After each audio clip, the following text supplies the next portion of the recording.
Bonjour à tous, bonjour à toutes. Bon, aujourd'hui, petite séquence sur les équations de droite de troisième année, d'accord? Donc, pour l'instant, on va faire les équations de droite pour la troisième année secondaire. Mais donc, même si vous êtes en quatrième, c'est quand même un rappel que je vous conseille de regarder parce que ça va intervenir pour ce qu'on va voir pour les équations de droite en quatrième. Bon, qu'est-ce qu'une équation de droite? L'équation d'une droite, ça va être l'expression algébrique d'une droite. Qu'est-ce que ça veut bien pouvoir dire? Ok, on va prendre une droite toute simple, d'accord? Dans un premier temps, on va prendre la droite qui nous dit que y est égal à x. Ça veut dire que dans le plan, pour tous les x, je vais prendre mon même y. D'accord? Donc si j'ai 1, 2, 3, 1, 2, 3, je vais avoir ma droite comme ceci. Voilà. Donc là, le point 3, 3, le point 2, 2 et le point 1, 1. Ok? Donc ça, c'est la droite d'équation y est égal à x, ok?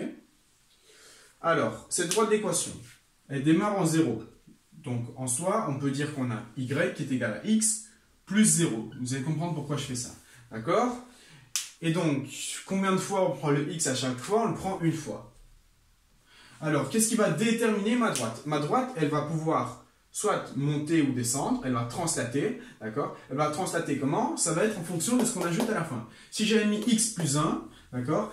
Ça veut dire que pour toutes mes valeurs de x, mon y, ça va être x plus 1, donc ça veut dire que ce sera le x, mais j'ai à chaque fois augmenté de 1. Donc ça veut dire que ma droite ici, je vais la monter de 1, d'accord? Donc en 0, je vais être en 1, en 1, je serai en 2, ainsi de suite. Je vais tout monter comme ça. Et donc je vais avoir une droite qui est parallèle à celle-ci, d'accord? Mais qui démarre en 1. D'accord? Ce petit 1, ceci, c'est ce qu'on appelle l'ordonnée à l'origine. D'accord? Voilà. Et donc, qu'est-ce qui caractérise aussi une droite? C'est sa direction. D'accord? Par où elle va monter, si elle va descendre, et ainsi de suite. D'accord? Et ça, c'est le coefficient devant x qui va nous le déterminer. Si x est égal à 2, en 1, je serai en 2, en 2, je serai en 4, ainsi de suite. Donc, ça veut dire que ma droite, elle va monter plus. Elle va monter plus directement. Elle va monter plus comme elle va descendre plus vite. D'accord? Et donc, c'est le coefficient qui est devant x qui va m'indiquer si ma droite va monter ou si elle va descendre. D'accord? Donc, si elle monte ou si elle descend. Et si le coefficient devant x est négatif, ça veut dire que en 1, je serai en moins 1, en 2, en moins 2, et donc je vais avoir ma droite qui va descendre comme ça. D'accord? Donc, le sens de ma droite va être défini par le coefficient devant x. Voilà, voilà. Et donc, en termes généraux, qu'est-ce qu'on peut dire? On peut dire qu'une droite dans un plan, XY, elle se caractérise, pardon, putain, je ne sais pas parler français, par deux choses. Donc, on va avoir comme équation y qui est égale à un coefficient qui multiplie x plus une lettre qu'on va appeler p, d'accord? Et donc, ce coefficient m, on va appeler le coefficient angulaire.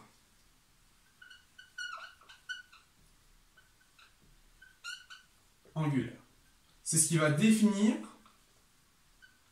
si ma droite va monter, si elle va descendre, si elle va monter vite, si elle va monter moins vite et tout ça. D'accord? C'est le m qui va définir le coefficient, donc la direction de la droite, notre coefficient angulaire. Puis il y a p, le plus p, c'est l'ordonnée à l'origine. D'accord? C'est l'ordonnée à l'origine. Alors, pourquoi l'ordonnée à l'origine? L'origine, dans un plan, d'accord, c'est toujours le point 0. D'accord? C'est ici. Donc ça veut dire que l'ordonnée à l'origine, l'axe des x, on appelle l'axe des abscisses. Et l'axe des y, c'est l'axe des ordonnées. Du coup, l'ordonnée à l'origine, ça va être le point en y quand je suis à l'origine. Donc ça va être le point en y à 0. Donc ça veut dire que si je remplace mon x par 0 dans cette équation, je vais avoir y qui est égal à m fois 0 plus p. Et donc m fois 0, ça fait 0. Et donc je vais avoir y qui est égal à p. Donc à l'origine, d'accord, je serai à mon point p. Donc si j'ai une droite du type y qui est égal à mx plus p, je sais qu'à 0, je vais être en p. Et puis, comment je vais pouvoir définir mon m? Alors, on va prendre une droite toute simple, d'accord? Je vais prendre la droite y est égal à 2x. Ok? Donc, qu'est-ce que ça veut dire? Ça veut dire qu'en soi, si je suis à 1, je vais monter de 2. Si je suis à 2, mon y va être en 4. Et ainsi de suite.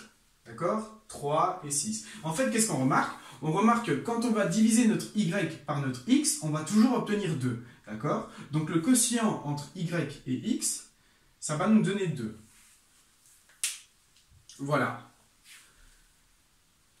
Et donc c'est comme ça qu'on va trouver le coefficient angulaire. On va prendre l'image du point x divisé par x et on aura notre coefficient angulaire. Notre coefficient angulaire qui sera 2.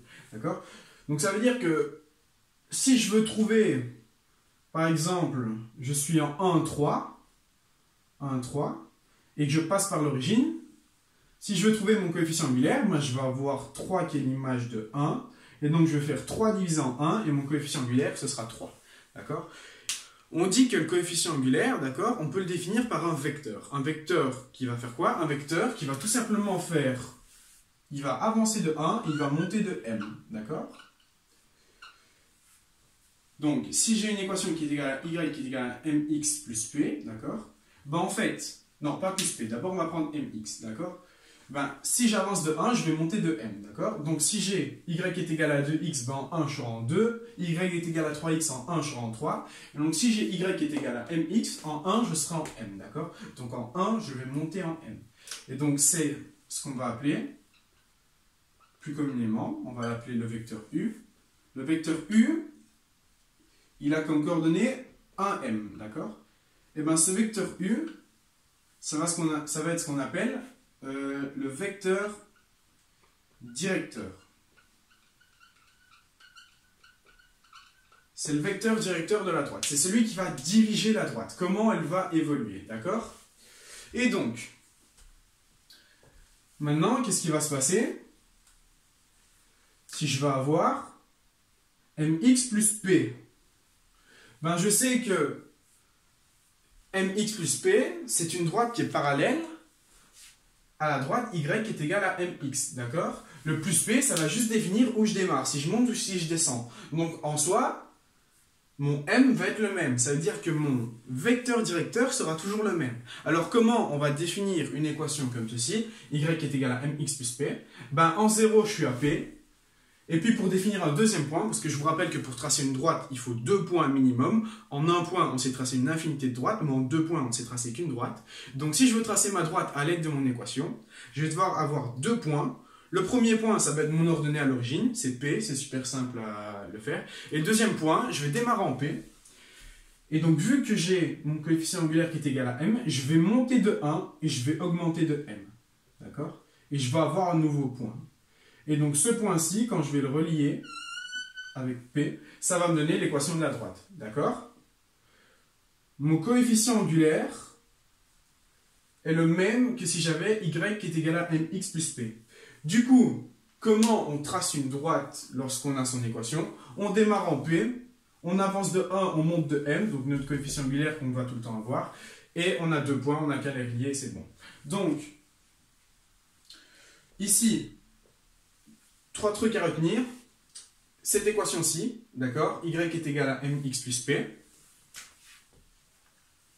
M qui est égal au coefficient angulaire, d'accord. Coefficient angulaire qui peut être défini par un vecteur directeur, c'est ce qui va diriger la droite, d'accord, qui va dire, ben, si j'avance de 1, je monte de m, et ainsi de suite. Et donc, ce vecteur, on va l'appeler le vecteur u, et il va avoir pour coordonnée 1m. Il va avancer de 1 et monter de m, d'accord. Et c'est ce qu'on va appeler le vecteur directeur. Donc, équation de droite en troisième, y est égal à mx plus p. Bon, voilà, peut-être faire un petit exercice. Simplement calculer, tracer une droite. Si j'ai la droite, y est égal à 3x plus 2. D'accord? Eh bien, je vais avoir mon plan. Je sais qu'en 0, je vais être à 2. Donc, ce point-ci, c'est le point P. Donc, lorsque je serai sur cet axe-ci, je vais être en 2, donc en P. Ici, je vais être en 2. Donc, si on fait 1, voilà. Donc, mon point est là. 3, 4 et 5. Voilà. Et de ce point-là, j'avance de 1 et je monte de 3. Donc, si je veux être en 1 là-bas, ce qui va définir mon deuxième point, c'est mon vecteur directeur. D'accord? Alors, mon vecteur directeur, on a vu que U, c'était 1m. Et donc, si mon coefficient angulaire dans cette équation c'est 3, je vais avoir u vecteur qui est égal à 1, 3, d'accord? Donc celui-là, c'est celui de mon exercice que je viens de mettre à l'instant. 1, 3. Ok, donc ça veut dire que si j'ai mon point P, je vais avancer de 1, monter de 3. Donc j'avance de 1, je monte de 3, hein, de 2 je passe à 5, et de 0 je passe à 1. Donc 1 et 3. Et à ce moment-là, j'ai trouvé 2 points et je vais pouvoir tracer ma droite tout simplement. Comme ceci. C'est pas très clair, mais enfin voilà. C'est fait à la main. Ok? Donc lorsqu'on a une fonction du type y qui est égal à mx plus p, on sait que ça va être une droite. On sera en p à l'origine. Et donc on fait un vecteur directeur de 1, 3 et on a notre deuxième point. Voilà, voilà. Donc cette séquence est déjà terminée. Je vous remercie de l'avoir suivi. Je vous remercie de votre attention. Et dans la séquence suivante, on va voir les équations de droite pour la quatrième. Sauf que je vais faire plusieurs vidéos en différé parce que c'est assez long. Et tout d'un coup, ça va un peu... Voilà. Voilà, voilà. Merci beaucoup.